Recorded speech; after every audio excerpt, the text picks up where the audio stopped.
The mechanic told me my car was totaled after a minor fender bender. It'll cost more to fix than it's worth. Something felt wrong. I got a second opinion. They'd been staging accidents and splitting insurance payouts. One call to state fraud ended their operation. The mechanic held my keys like they were trash and said, "Yeah, your car's totaled." My ears rang. My hands went cold. And for a second, I thought he had to be joking. But then he smiled. That slow, greasy smile that told me something was very, very wrong. My little silver 2011 Honda Civic sat behind him in the bay. A dented bumper, a cracked headlight, nothing more. I'd been rear-ended at a stoplight on Maple Street at 4:07 p.m. the day before. Minor, annoying, not total your whole life material. It'll cost more to fix than it's worth, he said again, louder this time, like he wanted the whole waiting room to hear. A couple of people looked up from their phones. My stomach dropped. I asked, "Can't you just replace the bumper?" He shrugged. "Insurance won't go for it. Best to scrap it." Scrap it. My chest tightened. I tried to push back. "I need the car. Just give me an estimate." He tapped the counter with his pen, rapid and impatient. "Told you, not worth it. We'll handle the paperwork." Handle the paperwork? Why were they rushing me? I walked outside to breathe, but my heart was hammering. Something wasn't adding up. I'd been driving that car for 10 years. I knew every scratch. Nothing about the accident felt major, so why did it suddenly feel like everyone wanted me to shut up and take a loss? I called my insurance rep. She put me on hold for 12 minutes.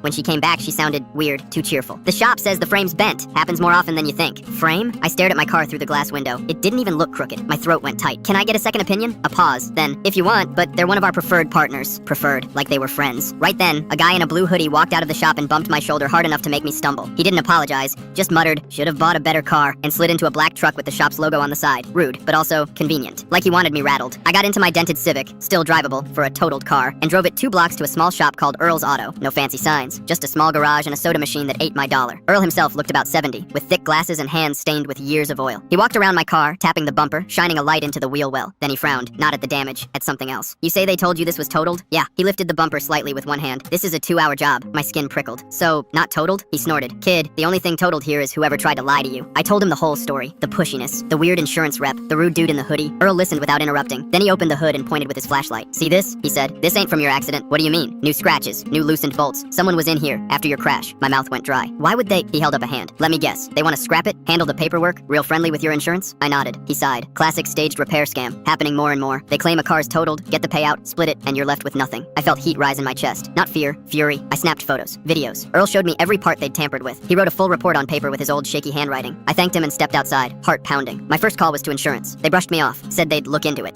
Sure. My second call was to the state fraud hotline. The agent sounded bored until I mentioned the shop name. Silence. Then, "We've had reports. Can you email everything you have right now?" I did. 3 days passed. 3 long days where every time my phone buzzed, my heartbeat jumped. Then it happened. A news van pulled up outside the original shop. 2 police cars behind it. People gathered with phones up. The guy in the blue hoodie was handcuffed and shouting. The manager tried to run out the back. Didn't make it 2 steps. I stood across the street, hidden behind a bus stop, my hands finally steady. And when my phone buzzed with one last text from the fraud agent, I felt the cold satisfaction settle deep in my chest.